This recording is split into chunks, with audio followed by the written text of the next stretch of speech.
जंगल में काफी बड़े बड़े फलों के दरख्त लगे हुए होते हैं। किसी भी पक्षी का जब भी मन चाहता वे पेड़ पर जाता और उस पेड़ से फल तोड़कर खा लेता। उस जंगल के पेड़ भी काफी ज्यादा दयालु थे। वे पेड़ काफी समय से पक्षियों को खूब मजे मजे के फल दे रहे थे। जंगल के पक्षियों को भी कोई चिंता नहीं थी, क्योंकि उन्हें भोजन की तलाश में जंगल से बाहर तो जाना ही नहीं पड़ता था, क्योंकि उनके जंगल में ही इतने सारे फलों के जो दरख्त थे। इसी वजह से उस जंगल के पक्षियों के सामने फलों की कोई अहमियत ही नहीं थी। कोई भी पक्षी फल तोड़ता और उस फल को थोड़ा बहुत ही खाकर फेंक देता था।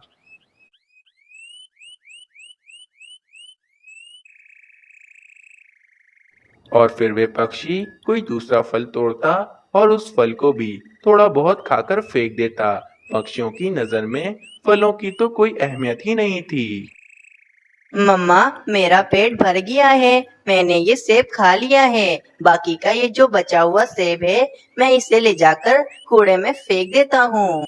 नहीं मानो चिड़े, ये बाकी का बचा हुआ सेब मैं खा लूंगी। तुम्हें इसे फेंकने की जरूरत नहीं है। और वैसे भी हमें भोजन की कदर करनी चाहिए। हमें ये बैठे बिठाए फल मिल रहे हैं, तो इसका मतलब ये नहीं कि हम थोड़े बहुत ही फल खाएं और बाकी के बचे हुए फल हम कूड़े में ले जाकर फेंक दें। मम्मा, मैं समझ गया। मैं आगे से ऐसा कभी भी नहीं करूँगा। यार, तुम तो समझ गए, लेकिन जंगल के पक्षियों को क्या होगा? वे सब तो यही करते हैं, थोड़ा बहुत ही फल खाते हैं और बाकी का बचा हुआ फल वे कूड़े में ले जाकर फेंक देते हैं। इन पक्षियों के सामने भोजन की तो कोई अहमियत ही नहीं है। उसी जंगल से दूर एक काले जंगल में एक बड़ा पेड़ रहता था, जो आसपास के सभी जंगलों के पेड़ों का बादशाह था। उस पेड़ को सभी बड़ा पेड़ कहते थे। इन सब जंगल के पक्षियों को क्या हो गया है? इनके सामने तो फलों की कोई अहमियत ही नहीं है। मेरे सारे पेड़ इन सभी जंगल के पक्षियों को कितने मजे मजे के फल देते हैं, और ये जंगल के पक्षी क्या करते हैं? उन फलों को थोड़ा बहुत ही खाकर फेंक देते हैं। इन सभी पक्षियों को मुझे सबक तो सिखाना ही होगा। बस आज से मैंने फैसला कर लिया है कि आज से मेरा कोई भी पेड़ जंगल के पक्षियों को अपना फल खाने नहीं देगा। मुनमुन पेड़, आसपास के सभी जंगलों के पेड़ों को खबर कर दो कि कोई भी पेड़ अपना फल इन पक्षियों को खाने के लिए नहीं देगा। जो हुकुम महाराज, मैं आपका ये पैगाम अभी आगे पहुंचा देता हूँ। वे पेड़ ये बात अपने बराबर वाले पेड़ को बताता है और वो पेड़ अपने बराबर वाले पेड़ को बताता है। इस तरह ये खबर मीनू चिड़िया के जंगल में पहुंच जाती है। अब उस जंगल में सभी पेड़ों को पता चल गया था कि बड़े पेड़ ने मना किया है कि कोई भी पेड़ अपना फल किसी भी पक्षी को ना खिलाए। पेड़ भाई, बड़े पेड़ का आदेश आया है कि जंगल का कोई भी पेड़ अपना फल जंगल के पक्षियों को ना खिलाए। हाँ हाँ भाई, मुझे भी ये खबर अभी पता चली है। मैं तो आज के बाद अपना फल किसी भी पक्षी को नहीं खिलाऊंगा, क्योंकि ये बड़े पेड़ का आदेश है, और बड़े पेड़ का आदेश तो हमें मानना ही पड़ता है। अगले दिन कालू कौवा फल तोड़ने के लिए एक पेड़ पर आता है। वे जैसे ही फल तोड़ने के लिए जाता है तो वो पेड़ खूब जोर जोर से हिलता है। ये क्या हो रहा है? ये पेड़ इतना जोर जोर से क्यों हिल रहा है? चलो, मैं इस पेड़ से ही जाकर पूछता हूँ। फिर वे कालू कौवा उस पेड़ के पास आता है और उस पेड़ से पूछता है। पेड़ भाई, क्या हुआ? आप इतनी जोर जोर से क्यों हिल रहे थे? जंगल के सभी पेड़ तो एकदम शांत हैं, तो फिर आप इतनी जोर जोर से क्यों हिल रहे थे? बड़े पेड़ का आदेश आया है कि जंगल का कोई भी पक्षी हमारे ऊपर से एक भी फल नहीं तोड़ेगा। अगर किसी भी पक्षी ने हमारे ऊपर से फल तोड़ने की कोशिश करी तो हम बहुत जोर जोर से हिलेंगे। पर क्यों पेड़ भाई? बड़े पेड़ ने हमें फल तोड़ने से क्यों मना किया है? आखिर हमने ऐसी क्या गलती कर दी है? वो सब मैं नहीं जानता। जाओ, जाकर तुम ये बात खुद बड़े पेड़ से पूछ लो। ये क्या समस्या हो गई? ये पेड़ तो मुझे अपना फल तोड़ने ही नहीं दे रहा है। अब मैं फल कैसे खाऊंगा? दूसरी तरफ मीनू चिड़िया भी एक आम के पेड़ पर आम तोड़ने के लिए आती है। तो वे आम का पेड़ खूब जोर जोर से हिलता है और मीनू चिड़िया उस पेड़ से कहती है। प्यारे दोस्तों, इस कहानी का अगला भाग देखने के लिए कल तक का इंतजार करें और आप सभी को ये वाला भाग कैसा लगा हमें कमेंट में जरूर बताएं। दूर किसी जंगल में कुछ पक्षी रहा करते थे। वे पक्षी आपस में बहुत खुश रहते थे। जंगल में सारे पक्षी बहुत चिंतित रहते थे क्योंकि उस जंगल में भोजन की बहुत कमी थी। उसी जंगल में एक मीनू चिड़िया भी रहती थी जो कि सारे पक्षियों में सबसे समझदार थी। लेकिन उस जंगल में कालू कौवा और रानी कौवी भी रहते थे जो कि हमेशा मुफ्त के भोजन की तलाश में ही रहते थे। कालू जी, कितने दिन हो गए हैं ना, हमने कोई मजे का भोजन नहीं खाया है। जाइए, जाकर आप किसी पक्षी के पास से कोई मजे का भोजन चोरी कर लाइए। तुम पागल तो नहीं हो गई हो रानी? तुम्हें क्या पता नहीं है कि इस जंगल में कितनी मुश्किल से भोजन मिलता है। सारे पक्षी दिन भर कितनी मेहनत से भोजन तलाश करते हैं और मैं जाकर उन बेचारे पक्षियों का भोजन चोरी कर लूं। मैं ऐसे नहीं करने वाला हूँ रानी। ठीक है कालू जी, अगर आप मेरे लिए भोजन चोरी नहीं कर सकते हो तो फिर आप मेरे लिए कहीं से मजे का भोजन तलाश कर लाओ, वरना आप तो मुझे जानते ही हो, मैं यहाँ से चली जाऊंगी और फिर कभी भी वापस नहीं आऊंगी। नहीं रानी, तुम तो मुझे बात बात पर धमकी ही दे रही हो। अच्छा चलो ठीक है, तुम यहाँ बैठो, मैं कहीं से भोजन तलाश कर लाता हूँ। फिर कालू कौवा भोजन की तलाश में चला जाता है। अरे बड़ी मुश्किलों से ये अमरूद मिला है, चलो इसको ही खाकर अपना पेट भर लेता हूँ। फिर कालू कौवा भी वहीं से जा रहा होता है तो कालू कौवे की नजर उस तोते के पास पड़े अमरूद पर पड़ती है। कालू कौवा झट से उस तोते के पास आता है। अरे तोते, तुम्हें ये अमरूद कहाँ से मिला? इस जंगल में तो भोजन बहुत मुश्किलों से मिलता है, तो फिर तुम्हें ये अमरूद कहाँ से मिल गया? क्या बताऊँ तुम्हें कानू कौवे, ये अमरूद तो मैं किसी दूसरे जंगल से लेकर आया हूँ। उस जंगल में एक ही अमरूद मुझे मिला, वो भी बहुत मुश्किलों के बाद। चलो जाओ यहाँ से, मैं ये अमरूद खाने जा रहा हूँ। ऐसा तो ना कहो तोते, मैं कौन सा तुमसे ये अमरूद छीने जा रहा हूँ। देखो, मैं यहाँ पर तुम्हारे एक भले के लिए आया हूँ। अच्छा, मेरा भला? बताओ बताओ, क्या बात है मेरे भले की? तोते, मैं तुम्हें वह राज तो बता दूं, लेकिन वह राज बताने के लिए तुम्हें मुझे ये एक अमरूद तो देना पड़ेगा, तभी मैं तुम्हें वह राज की बात बताऊंगा। अच्छा कानू कौवे, ये लो, मैं तुम्हें एक अमरूद दे देता हूँ। चलो जल्दी से अब मुझे राज की बात बताओ। चलो ठीक है तोते, मैं तुम्हें वह राज की बात बता देता हूँ, तो गौर से सुनना।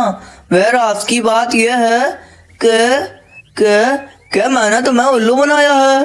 फिर इतना कहकर वे कालू कौवा वे अमरूद लेकर वहाँ से भाग जाता है। अरे कानू कौवे, कहाँ भाग गए मेरा अमरूद लेकर? अरे इसने तो मुझे उल्लू बना दिया, कोई राज की बात नहीं थी। अरे रुक जाओ कानू कौवे। वहीं दूसरी तरफ मीनू चिड़िया भोजन की तलाश में इधर उधर फिर रही होती है, लेकिन मीनू चिड़िया को कहीं पर भी कोई भोजन नहीं मिलता। फिर मीनू चिड़िया भोजन की तलाश में थोड़ा और आगे जाती है तो वे देखती है कि एक पेड़ को तीर लगी हुई होती है। फिर झट से मीनू चिड़िया उस पेड़ के पास जाती है और उस पेड़ से वे तीर निकाल बाहर फेंक देती है। तुम्हारा बहुत बहुत शुक्रिया मीनू चिड़िया कि तुमने मुझ में से ये तीर निकाल कर फेंक दी, वरना मैं तो बहुत तकलीफ में था। पेड़ भैया, बात यह है कि हमारे जंगल में भोजन बिल्कुल भी नहीं मिल रहा है, जिसकी वजह से हम सारे पक्षी बहुत भूखे हैं। आप कुछ हमारी मदद कीजिए। मीनू चिड़िया, मैं जानता हूँ तुम बहुत ही ईमानदार और बहुत समझदार हो, इसीलिए मैं तुम्हें एक बहुत ही राज की बात बता रहा हूँ। मीनू चिड़िया, तुम्हें इस जंगल के आखिर में एक गुफा मिलेगी। उस गुफा के अंदर कुछ उल्लू रहते हैं। तुम्हें उन उल्लुओं से कहना है छम छम छमा छम छम छम छमा छम। बस इतना कहते ही वे उल्लू तुम्हें एक ऐसी चीज दे देंगे जिससे तुम्हारी सारी समस्याएं दूर हो जाएंगी। मीनू चिड़िया, ठीक है पेड़ भैया, मैं उस गुफा में चली जाती हूँ। आपका बहुत बहुत शुक्रिया। फिर मीनू चिड़िया उस गुफा की तरफ चली जाती है। फिर मीनू चिड़िया जैसे कैसे उस गुफा को ढूंढकर उस गुफा के अंदर चली जाती है।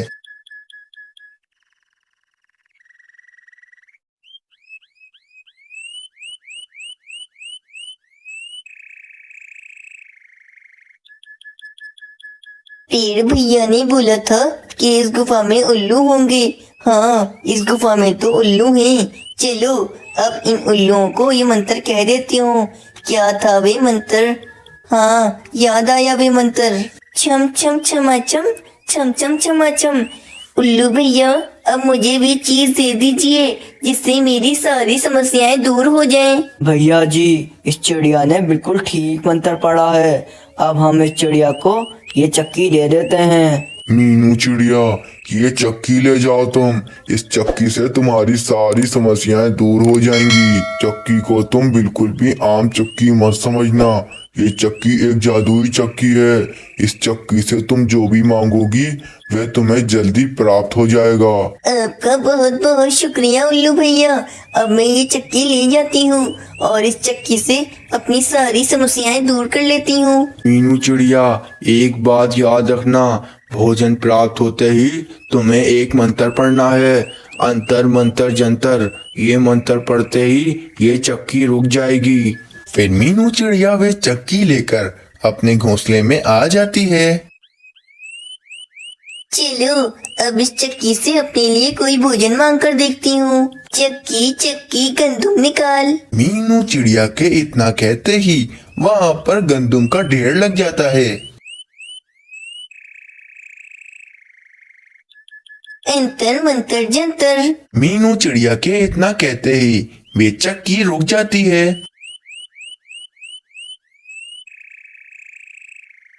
अरे वाह, इतना सारा भोजन। चलो ये भोजन खाकर अपना पेट भरती हूँ और फिर कुछ भोजन जाकर पक्षियों को भी दे आऊंगी।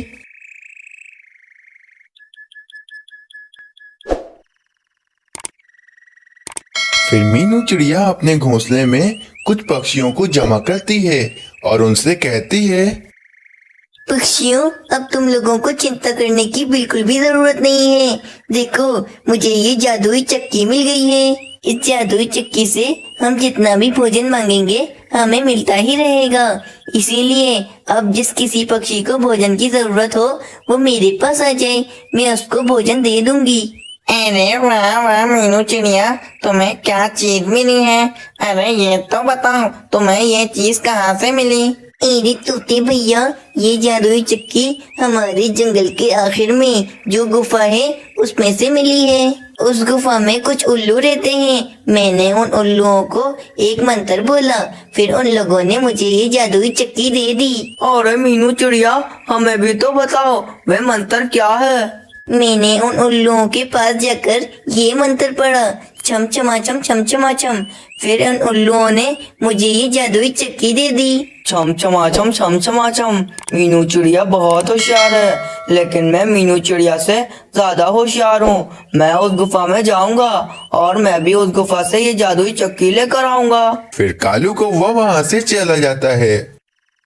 रानी, तुम्हें पता है मीनू चिड़िया के हाथ एक जादुई चक्की लगी है। मीनू चिड़िया सारे पक्षियों को मुफ्त का भोजन दे रही है। अच्छा कालू जी, चलो फिर हम लोग एक काम करते हैं, आज रात उस जादुई चक्की को चोरी कर लेते हैं।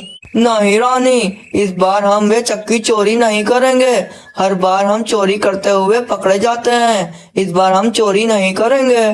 कालू जी, हम चोरी नहीं करेंगे तो हमें वे चक्की कैसे मिलेगी? रानी, चक्की मिलेगी, जरूर मिलेगी। मीनू चिड़िया ने हमें बताया है कि इस जंगल के आखिर में एक गुफा है। उस गुफा में कुछ उल्लू रहते हैं। हमें उन उल्लुओं के पास जाकर एक मंत्र पढ़ना है, छम छमाचम छम छमाचम। ये मंत्र पढ़ते ही वे उल्लू हमें वे जादुई चक्की दे देंगे। अच्छा कालू जी, चलो फिर हम दोनों उस गुफा में चलते हैं और जाकर वहाँ से जादुई चक्की लेकर आते हैं। फिर कालू कौवा और रानी कौवी उस गुफा की तरफ चले जाते हैं। फिर कालू कौवे और रानी कौवी को वे गुफा मिल जाती है और वे दोनों उस गुफा के अंदर चले जाते हैं। रानी, हम लोग इस गुफा में तो आ गए हैं। चलो अब हम लोग वे मंत्र बोलते हैं, फिर ये उल्लू हमें वे जादुई चक्की दे देंगे। हाँ तो कालू जी बोलिए मंत्र, किस चीज का इंतजार कर रहे हैं? रानी, मैं जल्दबाजी में वह मंत्र भूल गया हूँ। रानी, मैंने तुम्हें वह मंत्र बताया था, चलो अब मुझे वह मंत्र बताओ। कालू जी मुझे वे मंत्र याद है, बोलिए क्षमा चम चम क्षमा चम चम, ये मंत्र बताया था आपने मुझे। क्षमा चम चम क्षमा चम चम। चलो उल्लू, अब मुझे वे जादुई चक्की दे दो। कालू कौवे के उल्टा मंत्र पढ़ते ही वे दोनों एक जादुई पिंजरे में कैद हो जाते हैं। अरे रानी, ये क्या हो गया है? हम लोग ये पिंजरे में कैद कैसे हो गए हैं? अरे रे, ये क्या हो गया? कौवे, तुमने गलत मंत्र पढ़ा था, इसीलिए तुम इस पिंजरे में कैद हो गए हो। और यहाँ पर आकर जो भी गलत मंत्र पढ़ता है उसके साथ यही होता है। अब तुम और तुम्हारी पत्नी पूरी जिंदगी इसी पिंजरे में कैद रहोगे। फिर कालू कौवा और रानी कौवी अपनी लालच की वजह से हमेशा हमेशा के लिए उस जादुई पिंजरे में कैद हो जाते हैं। और वहीं मीनू चिड़िया सारे पक्षियों को उस जादुई चक्की से भोजन दे रही होती है। इस कहानी से हमें ये सीख मिलती है कि हमें अपनी जिंदगी में कभी भी लालच नहीं करनी चाहिए, क्योंकि लालच का अंजाम बहुत बुरा होता है।